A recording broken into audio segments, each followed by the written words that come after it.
जय श्री कृष्ण। स्वागत है आपका सारथी त्रिशला के साथ। कैसे हैं आप लोग?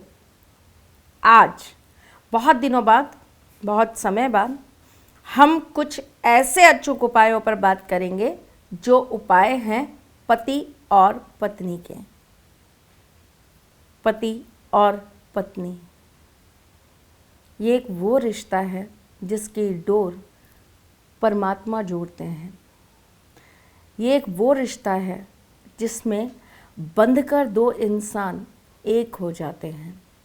ये वो रिश्ता है जिसके अंदर एक दूसरे की खुशी के लिए खुद को समर्पित कर दिया जाता है। वक्त और हालात के साथ इस रिश्ते की मर्यादा, सम्मान, प्रेम धीरे धीरे करके ख़त्म होता जा रहा है। जबकि सच बोलूं तो आज के युग के अंदर सबसे ज़्यादा बल और सबसे ज़्यादा अगर किसी चीज़ से ताकत मिल सकती है तो वो यही रिश्ता है। एक माँ के रिश्ते के बाद एक पत्नी ही वो रिश्ता होती है जिससे आपको निस्वार्थ प्रेम मिल सकता है। एक पिता के प्रेम के बाद एक पति का प्रेम ही वो प्रेम होता है जिससे आपको अपने जीवन का आधार मिल सकता है। लोग समझ नहीं रहे, लोग इस चीज़ को, इस रिश्ते को पहचान नहीं रहे। अंदर कहीं बहुत ठेस लगती है, अंदर कहीं बहुत बुरा लगता है, क्योंकि शायद मैंने इस रिश्ते की ऊर्जा को बहुत गहराई से महसूस किया है।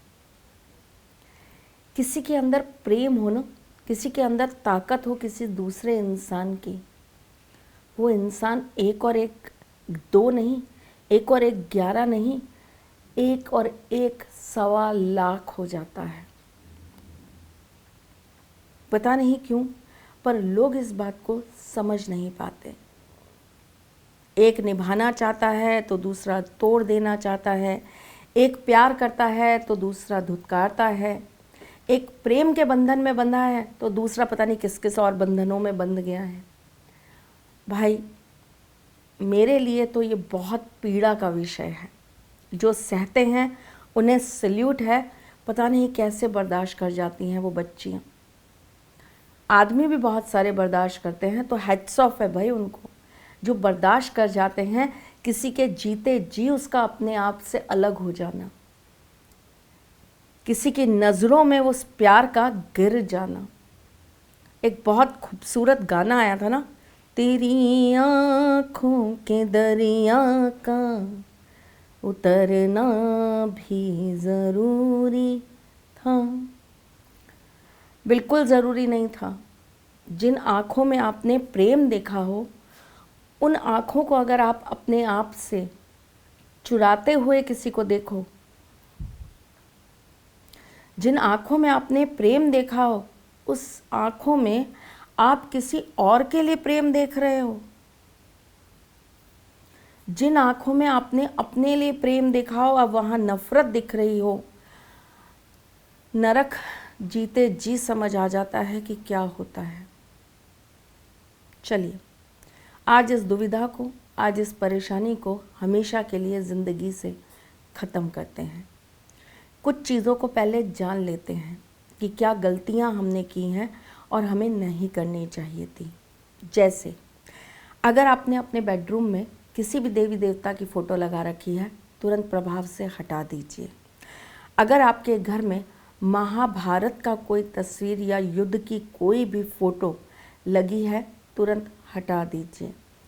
अगर आपके घर में टूटी हुई कोई कपल की मूर्ति या फटी हुई कोई तस्वीर जो 2 व्यक्तियों के एक साथ हो रखी है, तुरंत प्रभाव से हटा दीजिए।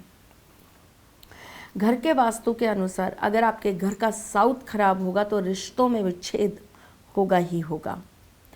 अगर आपके जीवन में किसी तीसरे की वजह से कोई दिक्कतें आ जाती हैं तो आपको क्या करना चाहिए?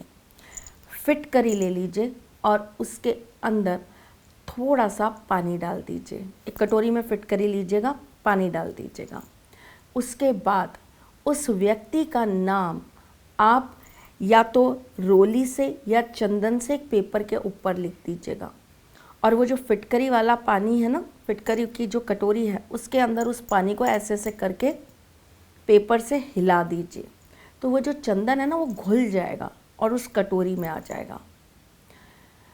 उस पानी से अपने बाएं अंग पर आप लिखिए नंबर 27। और ये कार्य कब करना है आपको? शनिवार को करना है और रात्रि में करना है। उसके बाद वो पेपर, वो फिटकरी, वो पानी, तीनों चीज़ें घर के बाहर फेंक दीजिए। आप ये कार्य कर लीजिए, आप जिस व्यक्ति को चाहते हैं वो आपसे प्रेम करने लगेगा। मैं आज वशीकरण नहीं समझा रही हूँ, आज मैं प्रेम करना सिखा रही हूँ। आज मैं इनके माध्यम से आपको वो उपाय बता रही हूँ जिससे प्रेम जागृत होगा। कोई वश में नहीं होगा, कोई मुट्ठी में नहीं होगा।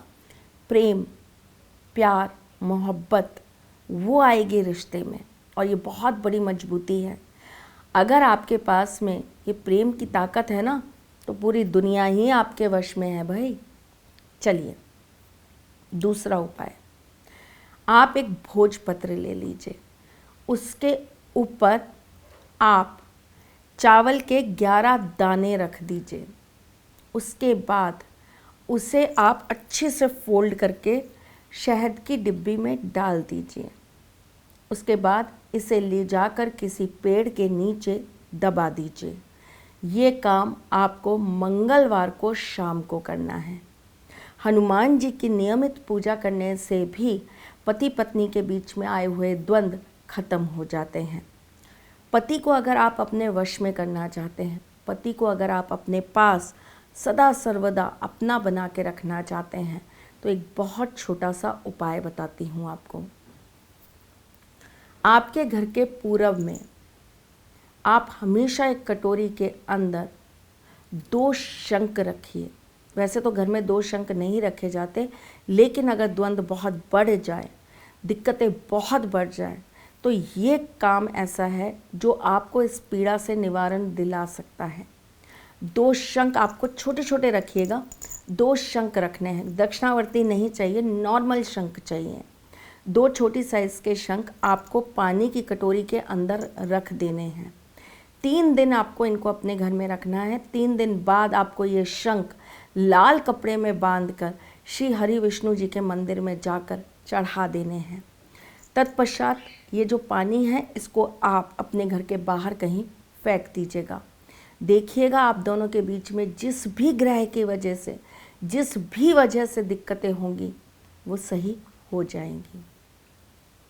चलिए जी, आगे एक ऐसा उपाय बताती हूँ जिससे पति आपकी हर बात को मानेंगे भी, सुनेंगे भी और आपसे प्रेम करेंगे भी। क्या करना है आपको? आपको एक बहुत छोटा सा उपाय करना है। आपको लेना है काजल। काजल को आपको एक सफ़ेद पेपर के ऊपर लगा देना है और उसके अंदर आपको कपूर चूरा करके डाल देना है। उसके बाद आपको ओम क्लीम फट इस मंत्र का जाप करके 108 बार इस मंत्र का जाप करके इस पेपर को जला देना है। जलाते समय आपका मुख दक्षिण की तरफ होगा। ये काम या तो शुक्रवार की शाम को होगा या सोमवार की शाम को होगा। लगातार 7 बार अगर आप ये काम कर लेते हैं, यानी कि 7 हफ्ते आप ये काम कर लेते हैं, यकीन मानिए आपके हस्बैंड आपको छोड़कर कहीं नहीं जाने वाले। चलिए भाई, करिएगा। जो भी असर हो मुझे नीचे कमेंट बॉक्स में बताइएगा ज़रूर। मैं फिर आऊँगी कुछ नया, कुछ अलग, कुछ अद्भुत लेकर। तब तक के लिए मुस्कुराते रहिएगा, रिश्तों में मजबूती बना के रखिएगा, अपने साथी के साथ में जुड़े रहिएगा, प्यार देते रहिएगा, प्यार लेते रहिएगा। ख्याल रखिएगा अपना और उनका जिनसे आप प्यार करते हैं। मैं जल्द आपसे मिलने आऊँगी, तब तक के लिए जय श्री कृष्ण। सारथी मां त्रिशला ज्योतिष के क्षेत्र में विश्वविख्यात नाम है। ज्योतिष शास्त्र में पीएचडी मां त्रिशला पिछले 22 वर्षों से ज्योतिष की सभी परंपरागत विधाओं के साथ साथ अनेक दुर्लभ गुण विधाओं जैसे परछाई एवं लफ्ज के अध्ययन से अपनी सटीक भविष्यवाणी और पूर्वानुमान के लिए विख्यात हैं। अपने उपायों द्वारा लाखों लोगों का जीवन संवार चुकी मां त्रिशला लगातार 2016 से ज्योतिष विभूषण अवार्ड प्राप्त कर रही हैं। साल 2018 में उन्हें उत्तराखंड के मुख्यमंत्री त्रिवेंद्र सिंह रावत ने ज्योतिष विभूषण अवार्ड से सम्मानित किया था और साल 2016 में उन्हें राजस्थान में बेस्ट एस्ट्रोलॉजर के अवार्ड से नवाजा जा चुका है।